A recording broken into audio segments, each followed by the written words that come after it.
Hello বন্ধুরা, আজকে একটু রেডি হয়ে বেরোলাম, যাব বাজারে। এদিকে পায়ে লেগেছে, তাই চটিটা পরতেও কষ্ট হচ্ছে। তারপর এই যে বেরিয়ে পড়লাম। বরমশাই গাড়ি নিয়ে দাঁড়িয়ে আছে। আমাদের এই যে পাণ্ডবেশ্বরী রোডটা, বরমশাই ফোন এসেছে তাই দাঁড়িয়েছে, কথা বলছে। এই যে রোডটা দেখুন মাঝে, এই রোডটাই নতুন হলো পাণ্ডবেশ্বরে। তারপর এই যে কার সাথে দেখা করতে গেছে, আর আমি এখানে দাঁড়িয়ে আছি। এদিকে আমাকে পোস্ট অফিসে ছেড়ে দিয়ে বরমশাই চলে গেল হাট করতে। তারপর আমার এদিকে পোস্ট অফিসে কাজ হয়ে গেছে, আমি এখন বসে আছি বরমশাইয়ের জন্য কখন আসবে।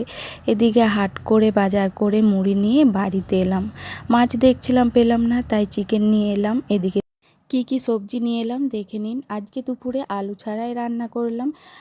ডাল আর ভাতটা করে গিয়েছিলাম, এসে ভেন্ডি ভাজলাম আর পেঁপে দিয়ে চিকেন রান্না করলাম। কেমন লাগলো অবশ্যই জানাবেন। টাটা বন্ধুরা।